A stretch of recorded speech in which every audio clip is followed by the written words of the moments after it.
Good morning. This is Sheryl coming to you live from my lovely office space here in rural Yuling, Nebraska, talking to you today about the need to diversify your tutoring business. Okay, so if you haven't met me already, I am an elementary reading interventionist. I work with students who struggle with reading and writing and spelling to boost their literacy skills, build confidence so that they can move forward in the classroom.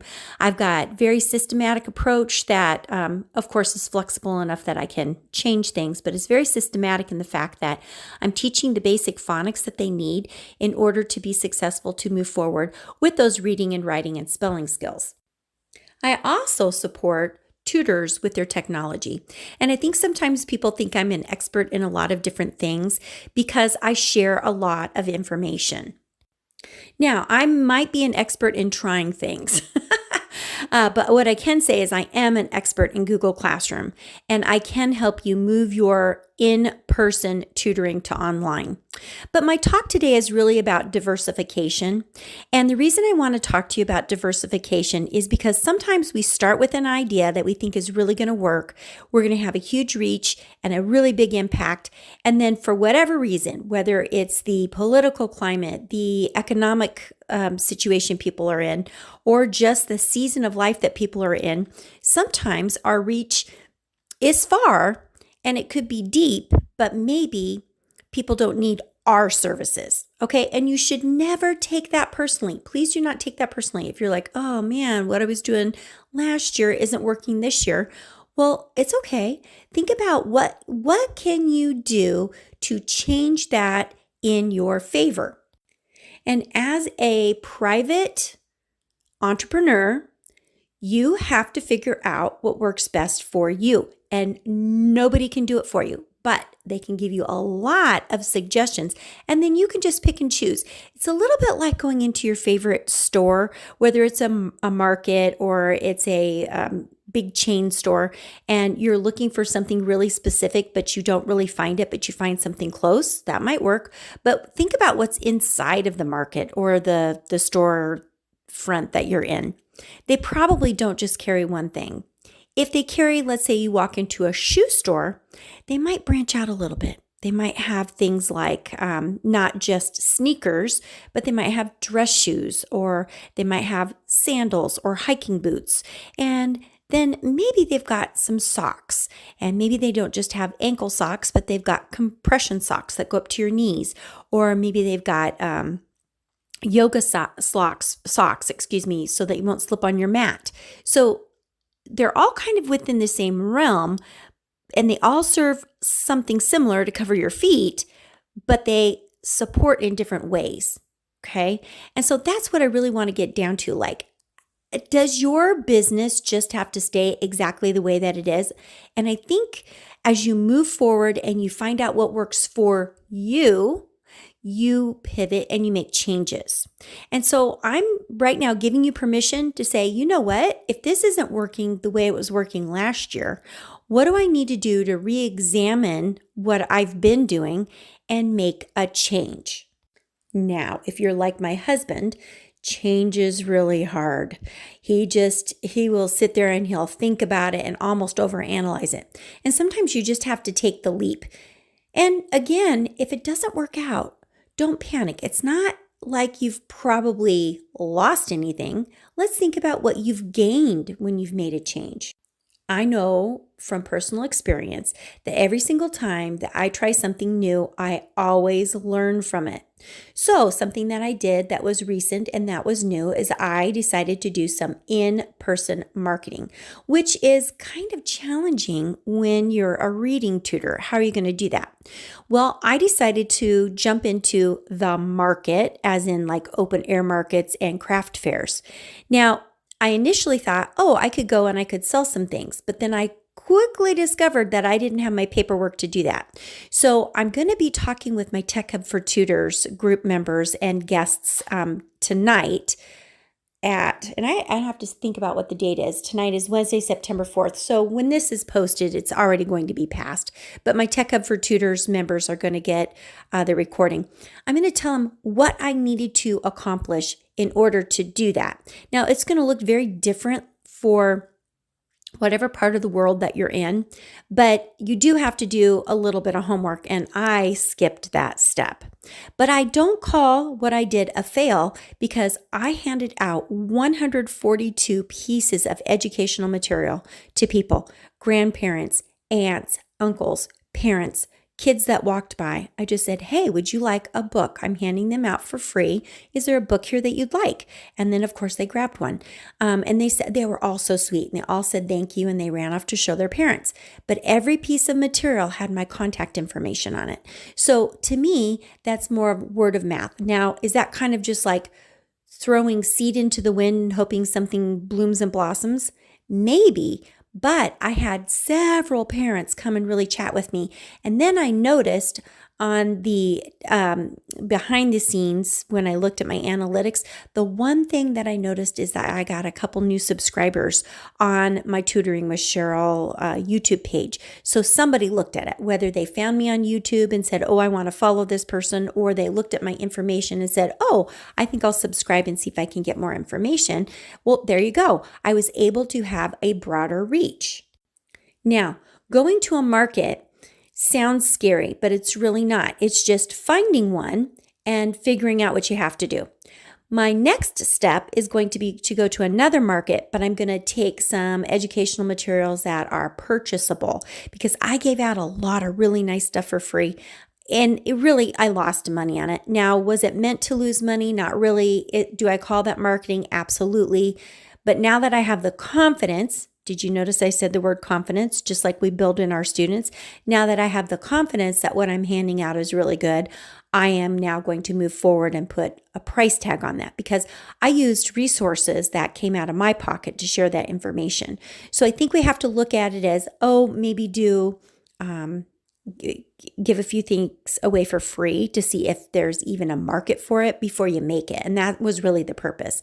So I'm diversifying by looking at, there might not be a need for everybody to have a tutor, but there could be a market for kids who need instructional practice materials. And then my niche is supporting elementary students in reading, and then I dabble a little bit with math as well. So the products that I'm making are going to serve that group of people, and specifically providing parents with easy to go activities where there's not a lot of thinking, there's not a lot of specific directions, but there's a lot of opportunity for practice.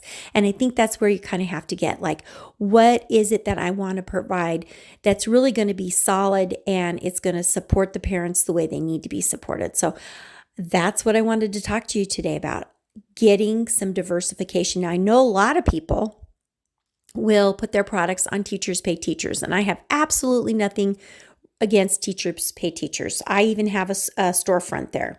What I think is the problem with Teachers Pay Teachers is it's so saturated, and I really want to support my local market. Okay. Now, I live in a rural area, so I'm not going to be speaking to millions of people, but I could be speaking to thousands of people. Thousands of people is good for me.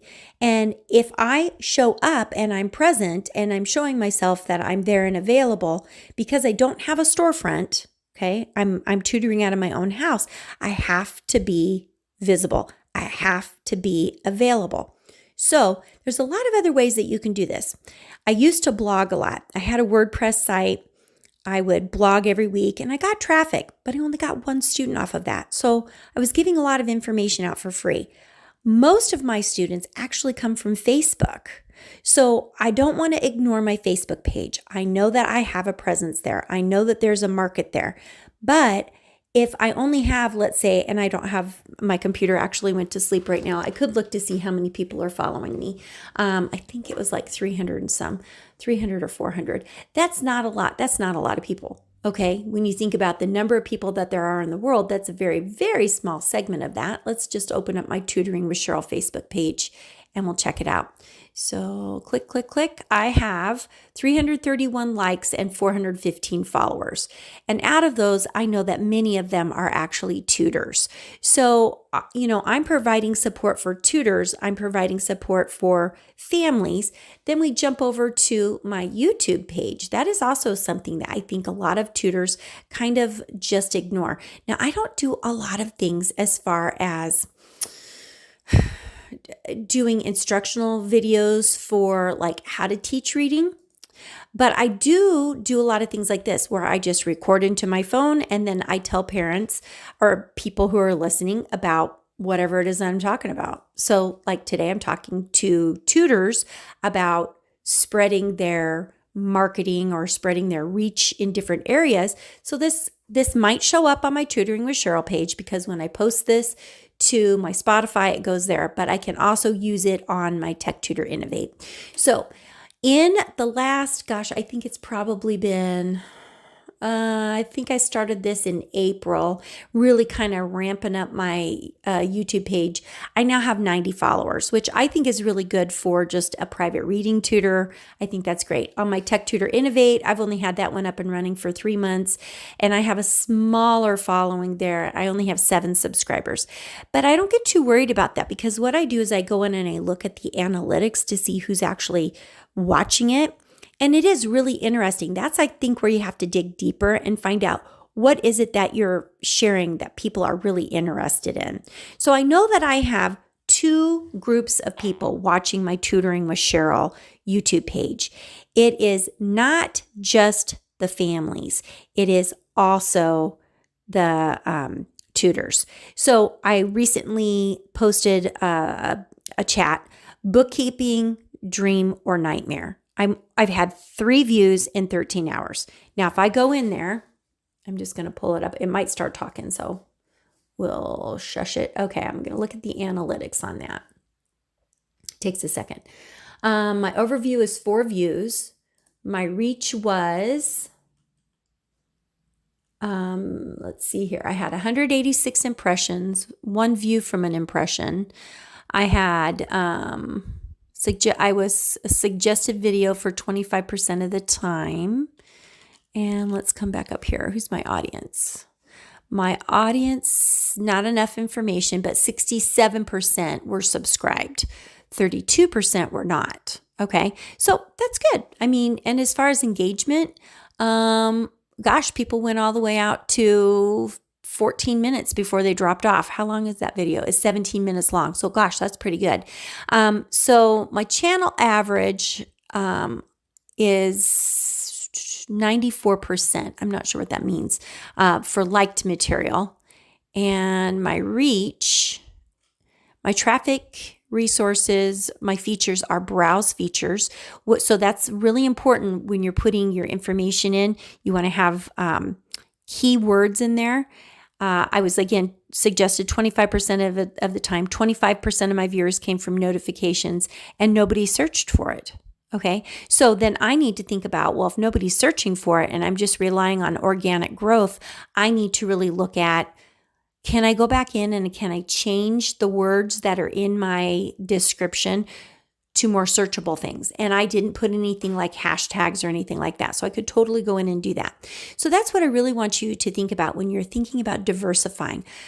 Think about the way that you're not only providing your services, but how you're sharing your information, because you can't, I remember my mom would always say, don't put all your eggs in one basket. Well, that's true, because if you drop your basket, most of your eggs are going to break, right? So you want to have different ways to communicate with people. You want to have different ways to share your information. Some things to consider. Do you have an email service? Not just your Gmail, but like I use ConvertKit, soon to be called Kit. And I find it really helpful. Now, I probably don't share a newsletter as often as what I had intended, but I will definitely go through and I will specifically send out emails to people who have tags on them with different forms that they've clicked on, so that they're getting the information that I think maybe they might want, hearing my journey, my successes, and my failures. Because we all know that we can learn from each other's successes and failures. Now, what somebody else is doing, might not work for me, but I love to hear it because it might provide some inspiration for me. And then other times I'm like, I don't think I could do that. But here's the thing, I also didn't think that I could show up at a local market and stand there and hand out free materials. So I want to thank Susan Grimes for really inspiring me with that, because I listened to her and I was like, I think I should do that. I really need to get to know my local market. And here's the thing, I went 40 miles, 42 miles from my house to this market. I saw people I'd never seen before. And guess what? They didn't know about me. They didn't know who I was. So unless I'm out there, I am literally out there sharing my information, they're not going to know. One more thing before I let you go, and this is kind of on the marketing end too. I have an old sign on my car. It's really not old, it's only 2 years old, but I've updated my website. So I really need to make a new one. And I am going to make a new one because that people would see it. I even would see people stopping to take a picture of it. So I need to get that back on my car. And the other thing that I'm going to do is I'm going to make a couple of little signs and see if my sisters will let me put them in their lawns for a little bit. Just 1 week at one sister's house, 1 week at the other sister's house, and another week at my mom's house, and kind of just float those around. I know that they'll do it for me because they're so sweet. And just say, hey, can I just post this in your lawn for a week and see what happens? And I have to be a little bit careful because my sister, she actually is a minister's wife, so they might not let me do it, but they might. I don't know. Maybe we can just put one up in her window. We'll see. But I think that's the thing, is just getting the word out and asking a few people if they would be willing to help you out. So that's all I have. Have you diversified? Have you thought about changing things up, trying something new? It's risky, but I think the risk is worth it if you want to grow your business and grow your reach. You guys make it a great day. And as usual, keep the learning going. Well, you're still here. Thanks for staying and learning more about the Tech Hub for Tutors. Now, I actually happen to have the Tech Hub for Tutors course open in the background, and I want to tell you what's inside of it. I think it's a really valuable place to learn and grow. You get access to this online library that continues to grow and grow. Plus, you get access to other tutors by joining our live workshop or meetup events that I like to call them. So I've got a course in here on how to set up your Google Classroom. It's a mini course. There's 8 modules to it, but it's really going to help you understand how you can use Google Classroom to transform not only your planning time with students, but allows you to really teach from anywhere in the world as long as you've got a digital device and an internet connection. I have a marketing section where right now I've got 2, 4, 6 videos specifically designated for marketing strategies. I have a mini course on organizing your tutoring business. I list different strategies, things like content creation, whiteboarding, how to set up your Google Classroom specifically. I must have done something very specific to that. Then every time I do a live workshop, I do tech chat recordings. And oh my goodness, I've got so many. Let's see here. I've got 2, 4, 6, 8, 10, 12, 14, 16, 18 or 20 of those in there. I've got an email mini course. I've got 3 videos specifically talking about YouTubes, talking about shorts, looking at your analytics, doing a deep dive into the background to try to figure out what your audience would be looking for, which is a great way to expand your expertise and draw people to your business. I have included tech tools for summer tutoring, which was a video presentation I presented with Michael Gibbon. And then I've got helpful tech hints, things like, okay, what are you going to do if there's no power? I go into Figma for education whiteboarding. I talk about using Google Docs with a student, how to create a video for YouTube, organizing your Google slides in your Google Drive, automating your email services with ConvertKit, personalizing banners, using link trees, adding sounds to slides. And then if you're a reading tutor, this is really more specifically for elementary. I do have some online teaching resources, but I think, overall, there's a lot of information in here. And then I just keep adding more every single month because when I'm doing something, I'm adding to it. So your price right now isn't going to go up, but in the future, that price definitely will go up for others as they join. So I want to thank you for sticking around. I hope this has been helpful. I will include the links for the monthly, which is a $25 US dollar amount for the Tech Hub, or $250 for the year, and it's a $50 savings off for you, so you save a little bit of money. And if you want to unsubscribe to the Tech Hub, you just simply shoot me an email, and then I take you off the list. And no hard feelings, because you know what? Sometimes the resource is no longer important for us. So that's okay too. I want to thank you for joining me today. Make it a great day. And as usual, keep the learning going.